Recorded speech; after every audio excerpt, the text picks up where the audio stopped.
could be better. Let's see. Oh man. Okay, we're live.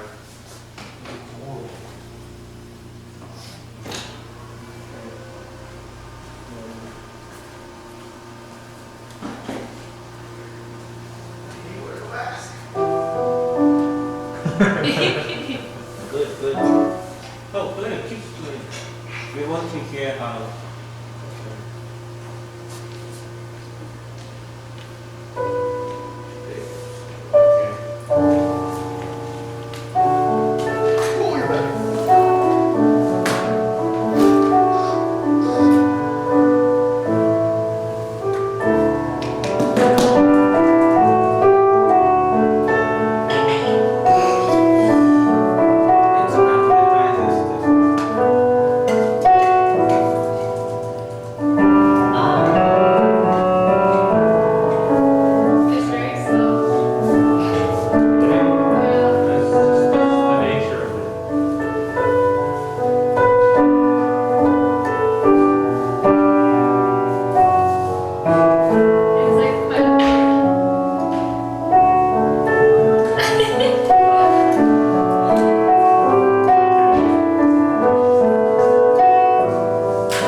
Thanks. This is on right now.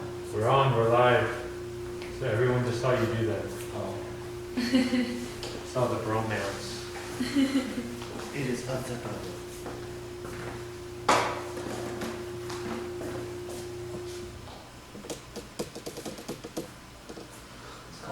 It's a pretty big delay. Yeah. It's by like a minute.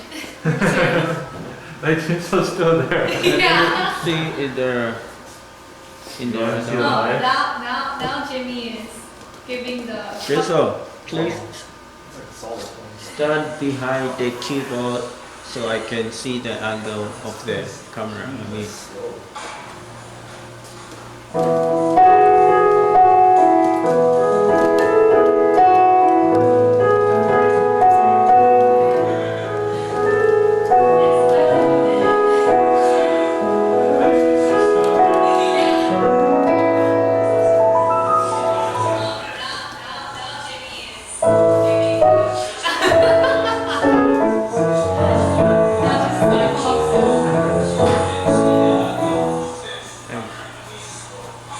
It's very slow.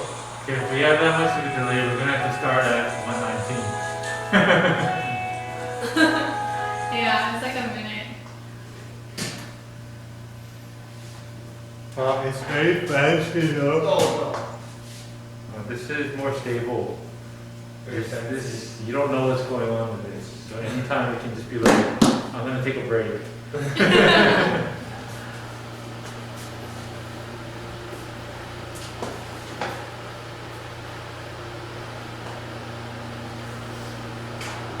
Is this yours? yeah. Your gray on gray fashion today? Yes.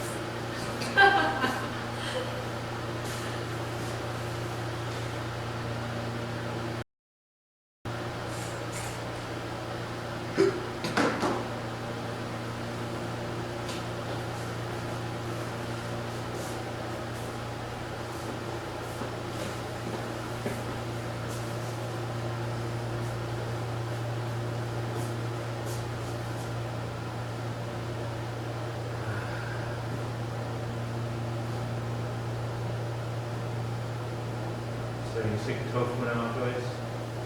It's the only that, eggs, nuts, some chicken. That's a hit or miss sometimes. Is it going on? That's all I can eat. Is this live right now? Yes. Live. Oh, so we're here. They hear everything. Embarrassing.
Okay.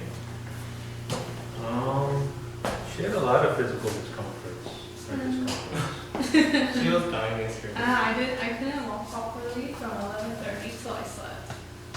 It was so Think- bad. The CPU is working quite well. Yeah. Like still, It's delayed. still less than 50. Well, the delay's not going to catch up at this point. Like, this is just how it I runs. realize network plays a part. Network? Because yours is a little bit faster than Oh, because I'm on LTE. Oh wait, well, I'm still on LTE. LTE. What is 5G? I don't even know 5G. It's just the nature of the setup. Yeah, that's okay. Just a lot of You layers. can just talk. But you have so many processes that are going Let me on. try something on. If you put this, you are going to speak very loud. I'm gonna hear myself wrong. Oh, your earwax! Ow. Ew. Wait, what do you want me to do? I mean, hold it and talk. You are going to speak very loud. I'm gonna pee there.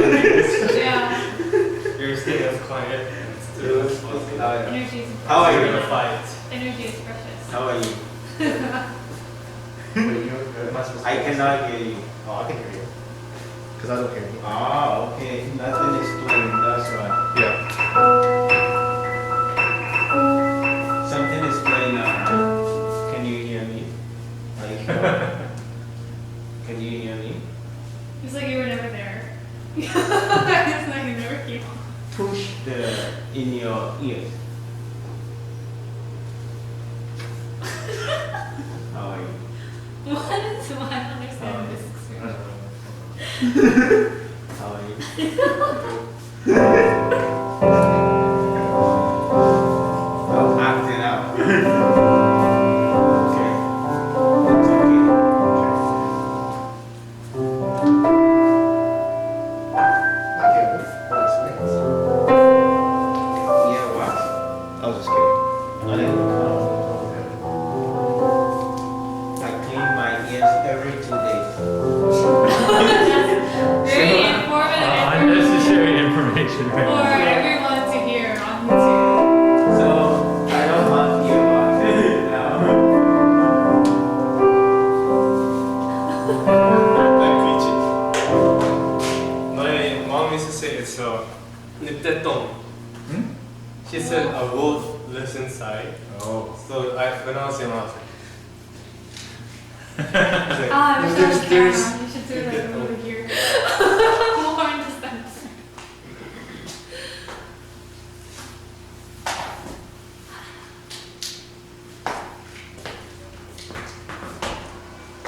GGG. So many layers. really? Yeah, Oh yeah. I knew it. No, you were see. you weren't going to remember. Oh, did we select the songs you guys have? Yes. We selected it for you. It's in your last song. I think only the chorus and verse. Okay. Don't do that. Okay. Are you embarrassed of me? No. He's embarrassed of me. No, it's gonna He's hurt your ashamed. eye. You want it? Oh, only I'm allowed to do that. Okay. This is me. Oh, there's 5 people watching. Who are you, 5 people? No. Alright, before we start, let's whoever's on our Wi-Fi get off, just to keep it clear. Monitoring wise, you can actually see it on the software. Trying to get this so we can get this.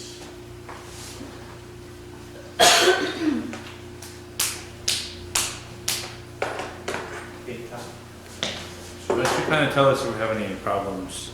Can your machine have Bluetooth? Huh? Does it have Bluetooth? I mean, the machine. So It I is wanted to Zoom. connect here so I Zoom? can hear the No. sound. Would you ever use it? Yeah. So you I can- think I used it once. It's very popular. But Yeah, I was the wondering since is it going to play or the output is on? We use We need it on purpose because it's causing a Google? Google Meets. Google Meets. Don't you have to pay, right? Alright. No? Just put it on the school cover. Forever. I don't know. Oh really? Yeah. I thought Google Hangouts is free.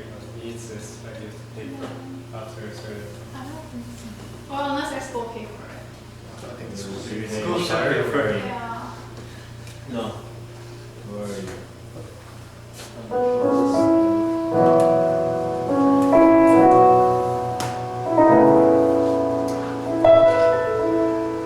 Oh, wow. hi. Hey, James.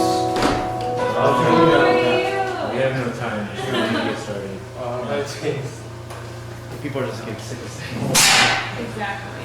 Okay, guys, we're on a delay, so I'm going to go ahead and get it started because we're in the future. So with that, let me go ahead and pray for us. You can virtually greet those that are here. Brother James, good to see you. Let me pray for us. We'll go ahead and get started. Father, we thank you. We praise you. We just pray, Lord, that you each and every one of us in this group. We pray, Lord, that you protect this nation. We really lift up the nations that are struggling right now. America, Spain, Italy, around. We just pray, Lord, that you would just do something supernatural, just ending the pain, the dying, and just allowing things to be lifted quickly. But Father, we just pray that we would meet you in a special way today. We thank you again, and we praise your name, Jesus. Amen. Welcome to you guys online. We're going to go ahead and get started, so let's worship God together.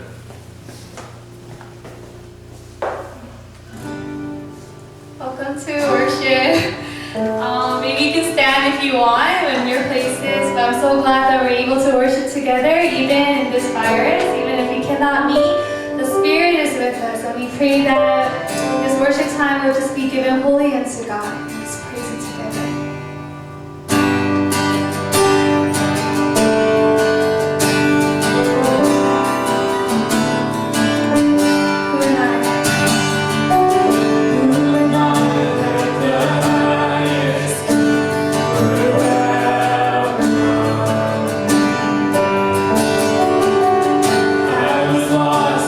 He brought me his love.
Thank you guys.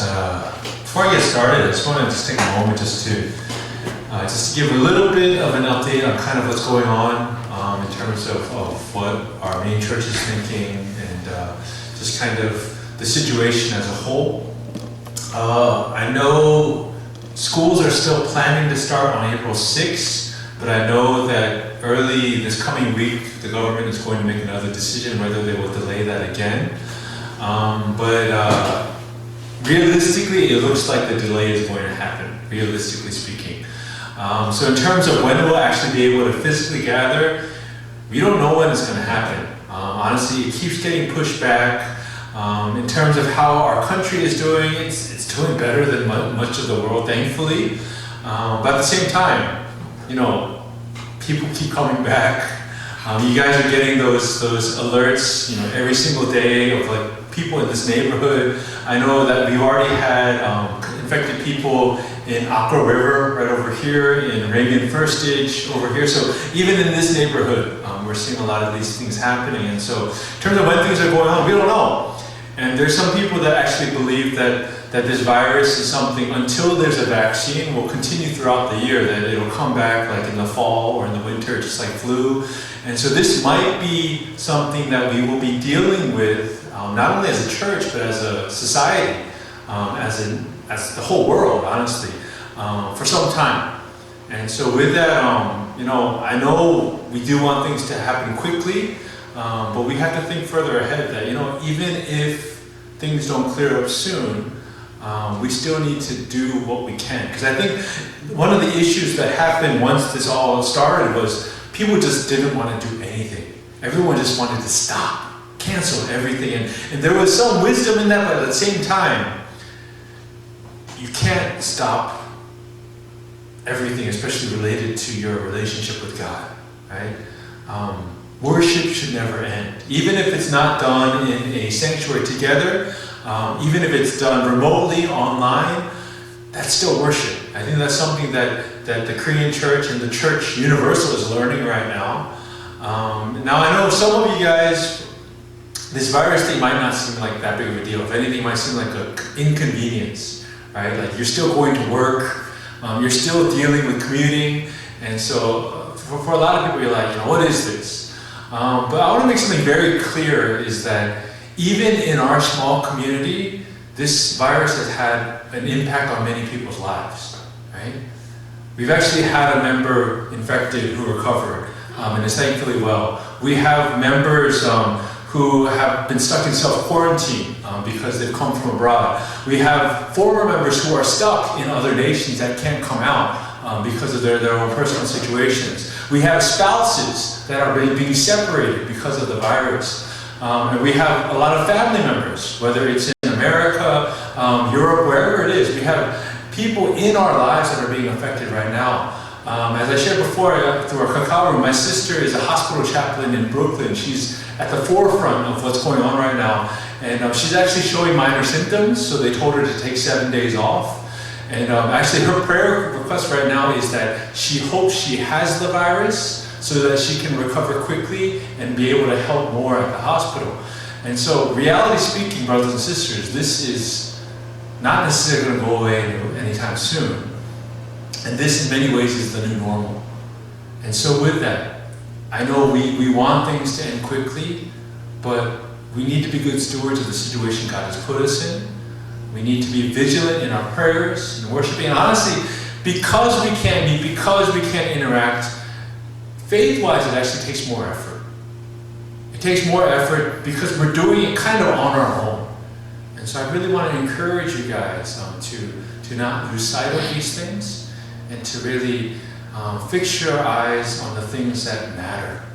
Being in the Word, being in prayer, encouraging each other. I encourage you guys to reach out to other people in our community. Catch up with people. You know, you can use Kakao, you can use Zoom, you can meet up with each other virtually, right? You can have a virtual hangout. But brothers and sisters, let's not stop being a community. So with that, we're going to go into Joshua 12 and the beginning of chapter 13. And the title of today is Inheritance. So in light of that, the question I want to ask you is, Have you ever had something of great value passed over to you? Something that you didn't necessarily earn, right? Something that's not necessarily yours, that is of great value that passed over to you. Anyone? We have a couple people in this room. Anyone?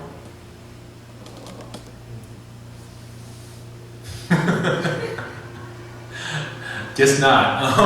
Actually, I think especially for Koreans coming from our generation, our parents worked really hard, which for many cases, they didn't have anything to give to us, right? So I kind of grew up knowing that I wasn't going to get anything from my parents, so I had to kind of earn it on my own. But at the same time, that's not necessarily true, right? Like we see cases where, people have businesses passed over to them. People have wealth passed over to them. I know one of the controversies right now in Korea is that some pastors are passing over their churches to their children, right? That's a big controversy right now. And so I think one of the things I want to touch upon later as we get through this text is, biblically in terms of inheritance, when we gain things that we didn't necessarily earn, there is an element of us, quote unquote, earning it. So with that, let me go ahead and go into the text for today. Joshua 12, starting from verse 1. Open your Bible, smartphones, or view this screen. Hopefully you can see it. Joshua 12, from verse 1, the word of the Lord says this: These are the kings of the land whom the Israelites had defeated, and whose territory they took over east of the Jordan, from the Arnon Gorge to Mount Hermon, including all the eastern side of the Arabah. Shihon, king of the Amorites, who reigned in Heshbon. He ruled over Aroer on the rim of the Arnon Gorge, from the middle of the gorge to the Jabbok River, which is the border of the Ammonites. This included half of Gilead. He also ruled over the eastern Arabah, from the Sea of Galilee to the Sea of the Arabah, that is, the Dead Sea, to Beth Jeshimoth, and then southward below the slopes of Pisgah. And the territory of Og, king of Bashan, one of the last of the Rephaites who reigned in Ashtaroth and Edrei. He ruled over Mount Hermon, Salakai, all of Bashan to the border of the people of Geshur and Makkah, and half of Gilead to the border of Sihon, king of Heshbon. Moses, the servant of the Lord, and the Israelites conquered them. And Moses, the servant of the Lord, gave their land to the Reubenites, the Gadites, and the half-tribe of Manasseh to be their possession.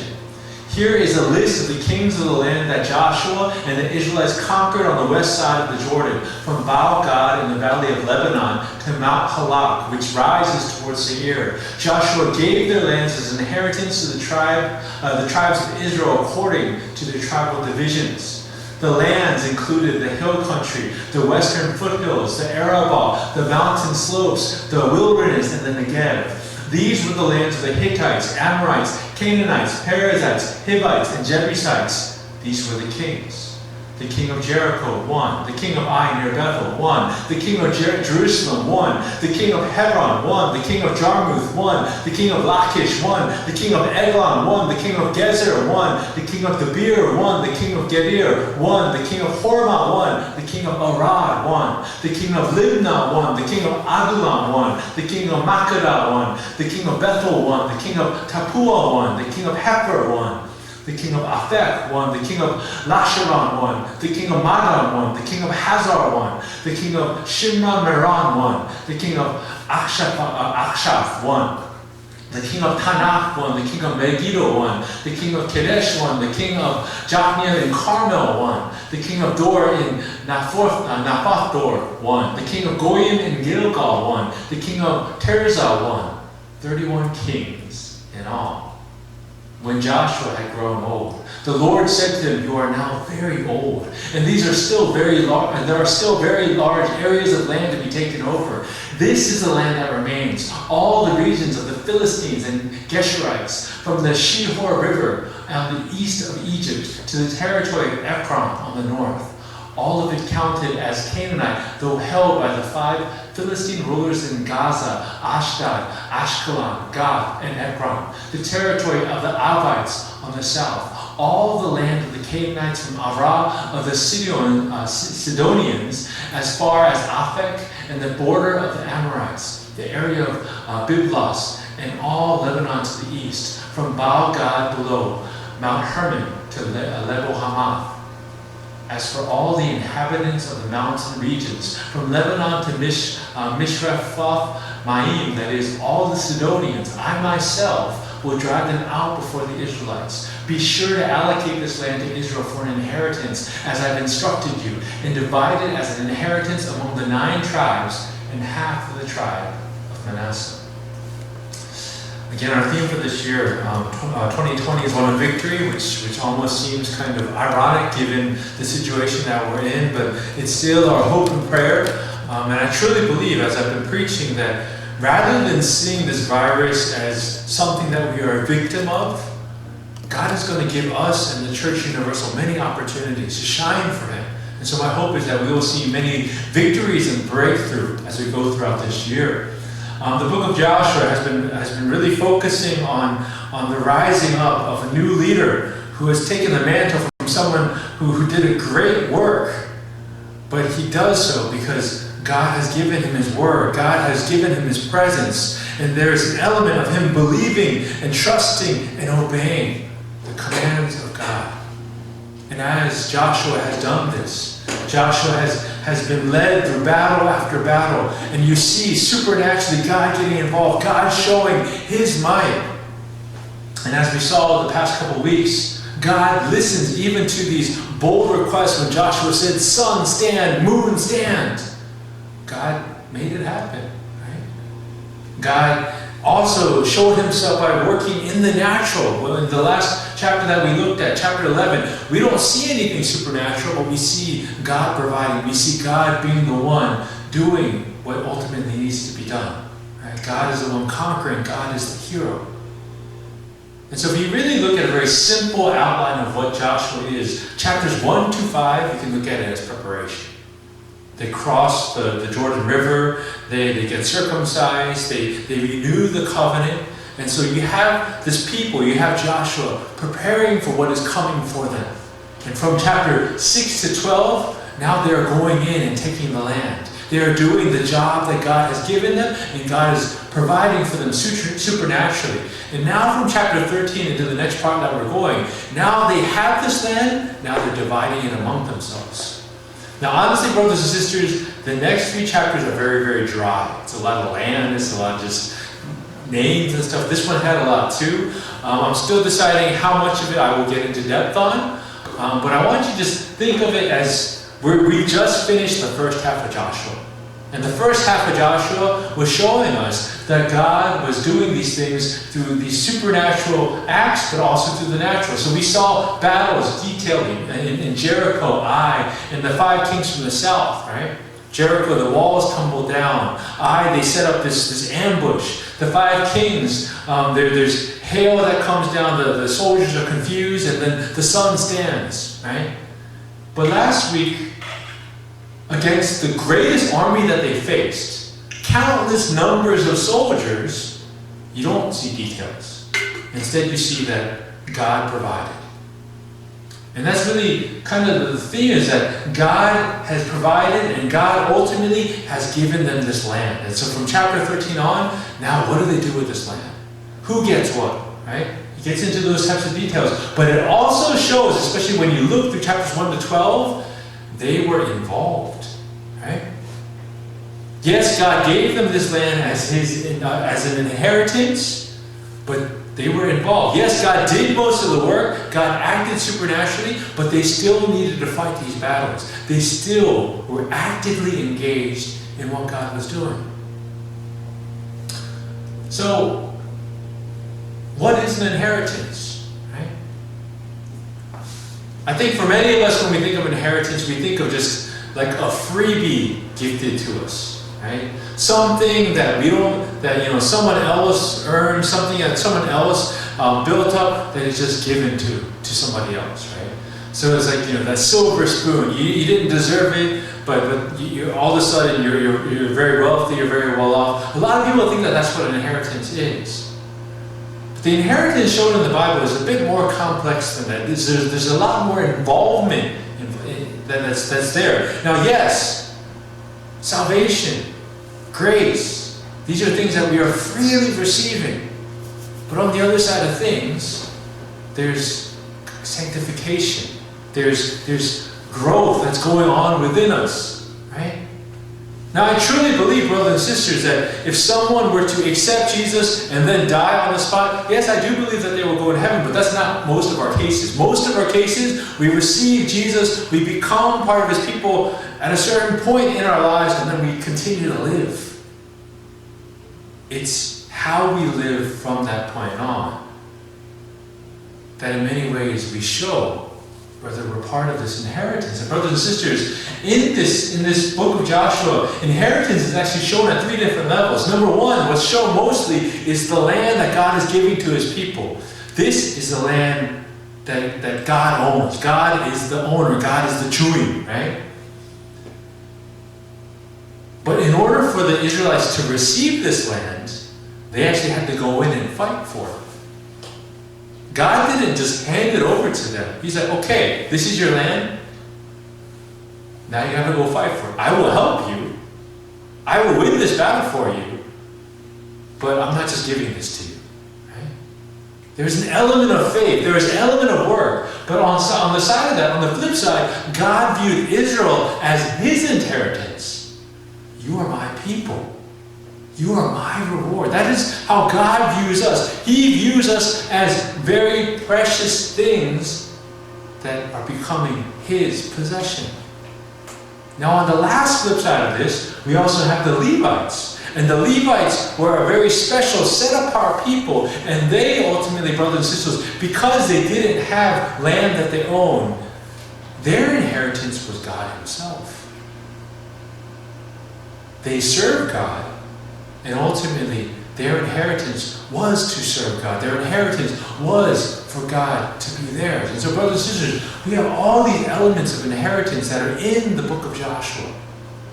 And what I want you to understand, when we see what's going on with all this land and all these things that is being given, God engages with us. And brothers and sisters, each and every one of us has a spiritual inheritance. And this is an inheritance that in many ways we pass on to the next generation. Continuing on. So going into chapter 12. Chapter 12 is basically a summary of everything that's happened before, all the battles. And you have this long list of 31 kings. Right? Now the interesting thing about the summary is that it actually starts with the previous generation. It talks about things that Moses did. It talks about Sihon. It talks about Og. And that's actually a story that comes from the book of Numbers. This has nothing to do with the book of Joshua, but it's listed first, right? Because this is land. Actually, if you look at the story of Numbers, they weren't, so like all they were asking Sihon and Og were, they just wanted passage to the land. They didn't want any trouble. They're like, hey, just let us through. And instead, Sihon got his soldiers and he fought them. So he picked the fight. And God told Moses, I will, you will win. I am giving this land to you. So actually, if they had just allowed them through, nothing would have happened.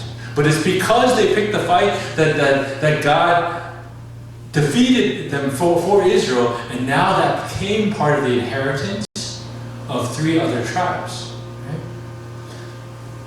But the interesting thing is it starts with the previous generation. So it talks about Moses, the servant of the Lord. It makes it very clear that Moses answered only to one person. That was God himself.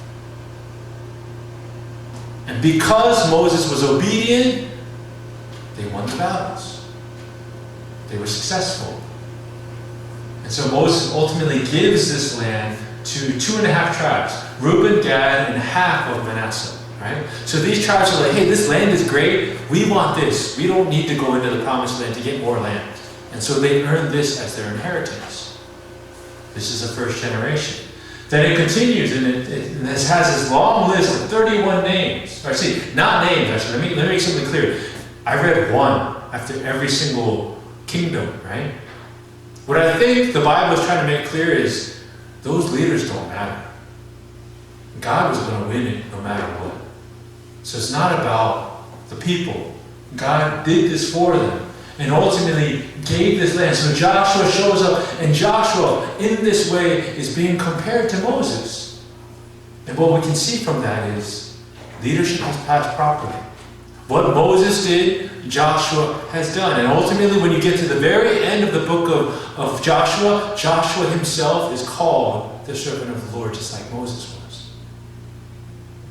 So what we see is there has been a successful passing over to the next generation.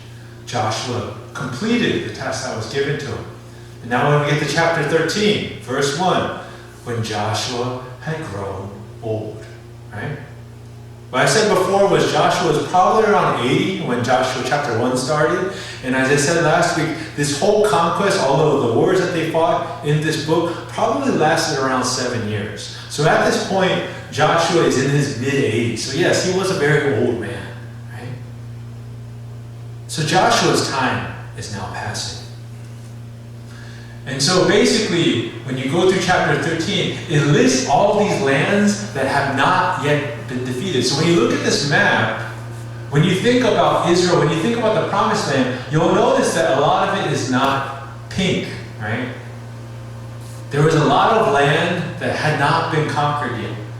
Joshua left a large job, unfinished. And basically it points to two main people groups, the Philistines and the Canaanites. And brothers and sisters, as you know, when you look at the book of Judges, when you look at Kings and Chronicles, the Philistines end up being one of the greatest enemies of Israel, time and time again, right? Canaanites is a very general word for the people in Canaan. And when you look at the books of Judges and Kings and Chronicles, you see again and again that these people have a very strong influence on Israel and leads them away from God time and time again. So unfortunately, the job wasn't completely filled. Now, what is made clear in chapter 13, Joshua is too old. Joshua's time to lead the people has passed. So he knows now, this is no longer my job. I've done what I needed to do.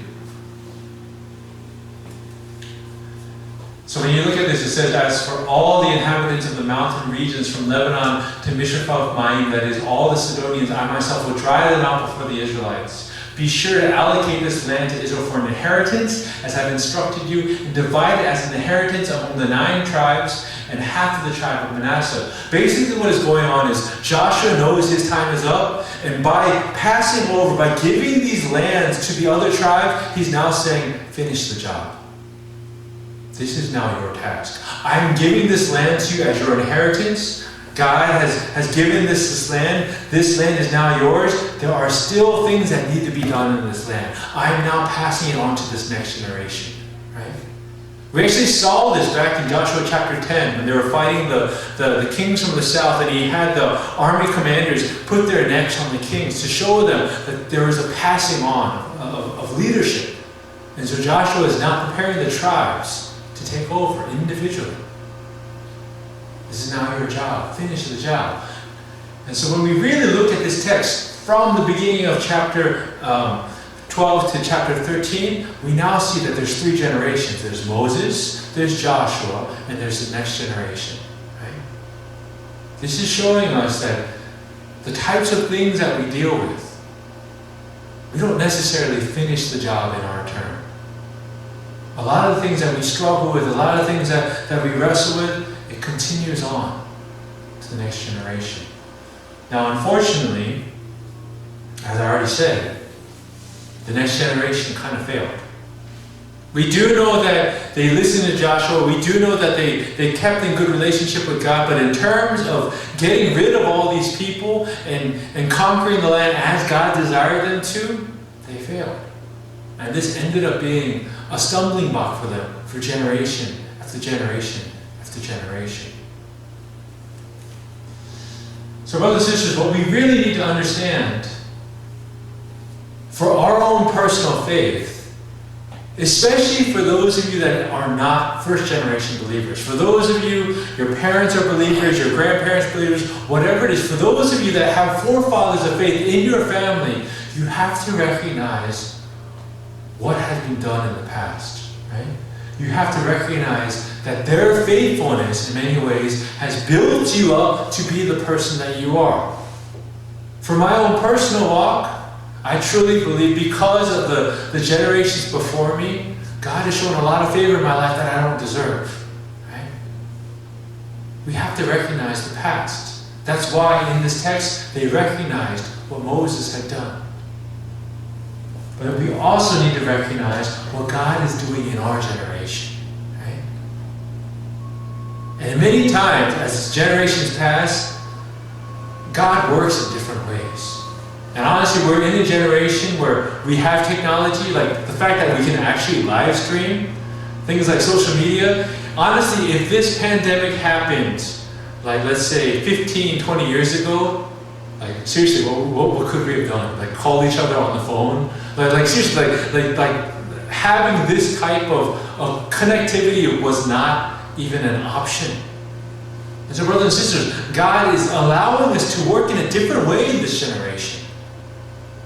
And I truly believe that honestly, even when things do clear up, a lot of these changes are going to be permanent. And we also have to take these things and prepare the next generation. Encourage them. We have babies on the way, right? One in the room right now. Please be safe, Joyce. We have, actually, that's actually been kind of one of the interesting things about our ministry is we've been a very fruitful ministry over the past couple of years. A lot of weddings, a lot of babies. And so there's a responsibility that we have, especially as new parents, to prepare our next generation and to teach them and impart and equip them and encourage them. Brothers and sisters, especially when it comes to the things that are going around right now. I put right here, when the dust settles, let's do credit where it's due. Brothers and sisters, I don't know when this is going to happen. I don't know when we're going to get the all clear. Could happen in a couple weeks. Could happen in a few months. Might happen next year. After that, I don't know. But one of the things I really want us to be mindful of is during this process, not to focus on our difficulties, hardships, and struggles, but to be more attentive to what God is doing right now. As I've been saying again and again, I truly believe God is going to give us opportunities. God is going to use this in a way that will bring glory to His name. Last week I kind of said that I truly feel like Korea is, for whatever reason, God is choosing Korea for a special purpose during this time. I still believe that, but one thing I want to make also clear is there's nothing to be proud about that. Like right now, I think Korea is getting a lot of praise. People are looking at Korea and like, wow, what a great model of how to fight this virus, how we can learn all these different things. And I think actually, in light of some of the things I've shared, this is all like perfect timing, right? The fact that MERS happened a few years ago prepared this country, right? The fact that this culture of wearing masks happened put us in a position where infection isn't as bad as in other nations. I'm thankful for these things, but we shouldn't be proud about it. Oh, Korea is so much better than everybody else. No, I think God prepared us for this so that He can use Korea, He can use the Korean church for a special purpose. So brothers and sisters, I want us to give credit to God when this is all over, right? There's a lot of bravery going on right now, a lot of innovation, a lot of people that are working really hard to fight this, and I applaud them. And I encourage you, brothers and sisters, to be prayerful, to lift each other up. But at the same time, to be mindful, watchful. What is God doing? What is He showing us? And how can we pass this on to the next generation? How can we equip them for whatever else is to come? Honestly, we're living in a very, in my short lifetime, I've lived through some pretty relatively amazing events, right? Like, things like the fall of communism. I grew up in the Cold War, right? So, I was like afraid of Russia and all these things. That changed, right? Y2K, we thought the world was going to end. Even in 2012, they thought the world was going to end. So there are all these crazy things that we've kind of lived through.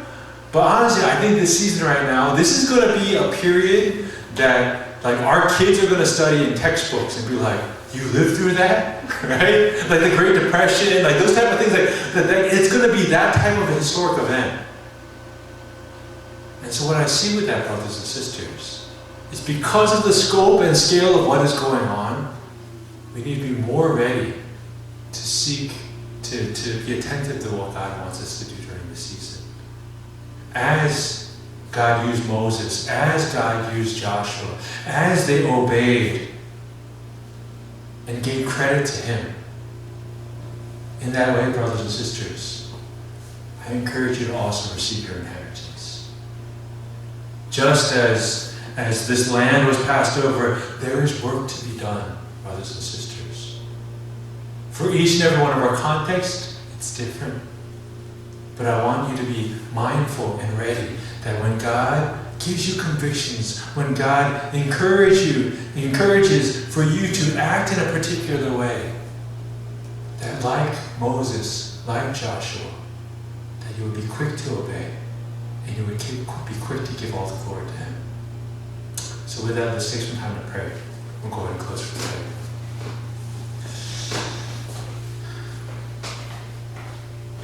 I want us to take a moment to just ask God. It's very easy for us to be overwhelmed, to be discouraged, to be frustrated during this season. So let's just ask God, give me some peace, give me some clarity to see how you want to use me in this season, in this place. Let's pray for that peace, let's pray for that clarity, let's pray for that direction. Let's pray.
For those in your immediate circle, people that have been influenced or that have been affected by what's going on in the world right now, people that have lost jobs, people that are struggling, people that are stranded in other nations, people that are separated because of what's going on.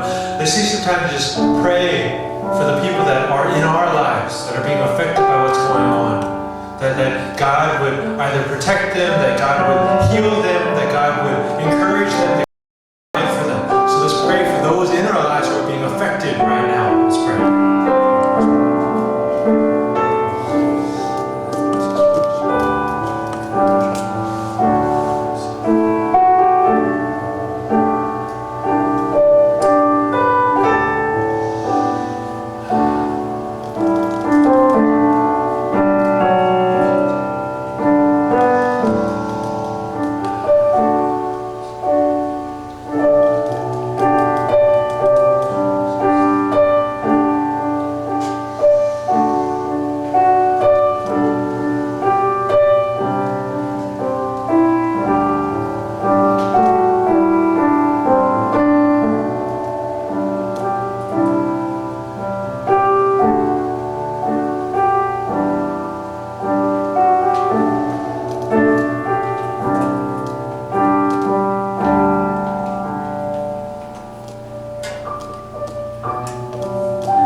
what God has placed before us.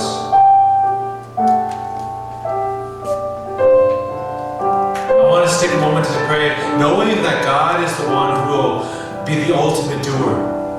You know, in terms of bringing healing and lifting this virus away, God will be the ultimate one who does that. But let's pray that God will show us, God, how we are going to be active participants, how He wants to use us. Even though He's the one who's going to do it, how He wants us to work with Him. So let's pray that we would see how we can be active participants in receiving the inheritance that God has put before us. Let's pray.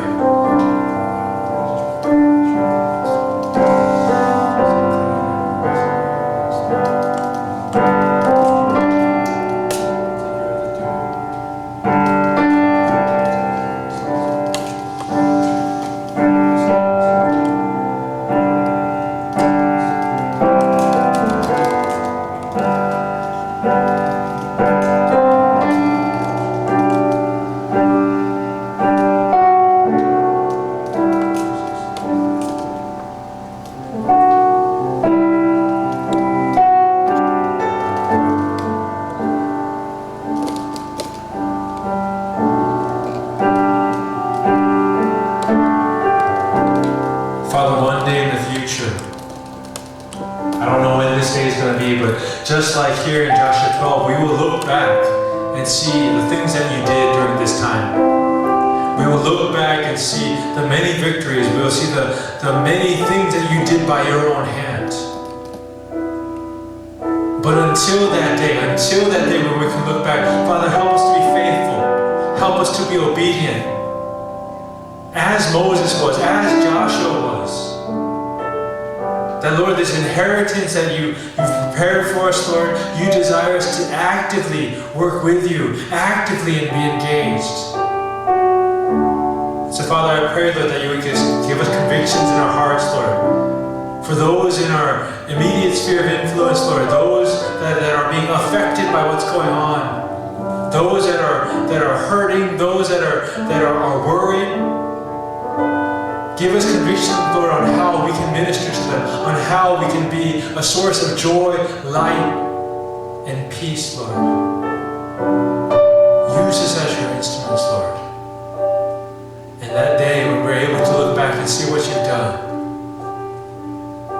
that we would be able to say, Father, we served you during that time. Encourage us in that way. We thank you.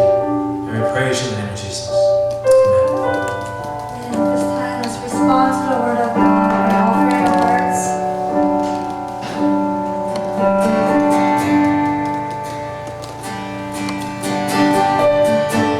love you, Lord.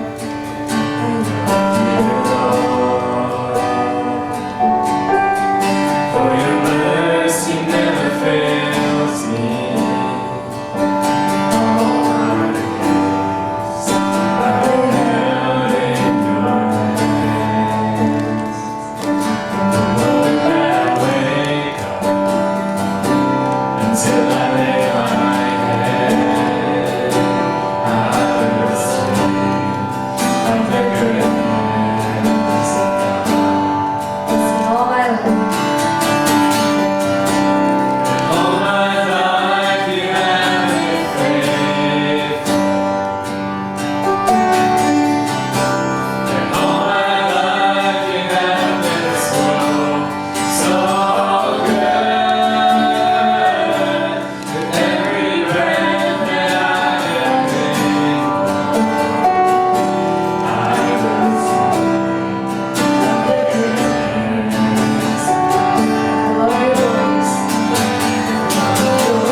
and he was obedient and faithful even to the point of death on a cross. God, would it be our duty? God, would it be our conviction to do the same? God, as you have been good to us, God, will we live our lives in your goodness? God, will we not stop chasing after you? And will we not stop following after you? Lord, that your fingerprints and your shadows, Lord, will be marked all over our lives for the next generation to see. God, as you have been faithful to the many generations of the past, you will be faithful to those in the future. So God, would you use our lives, and God, would you shape our lives, that as we pass our lives on this earth, even to the very last breath, that we can confidently say, I have lived in the goodness of God. God, would our lives stand as examples, and God, would this situation, Lord, be an example as your fingerprints, that your shadows, that your spirit's already marked all over the world, all over every nation, Lord. So God, we trust in you, we obey your word, and we will walk with you until the last breath that we are able to give, God. We thank you, and we praise you. In the name of Jesus, we pray. Amen.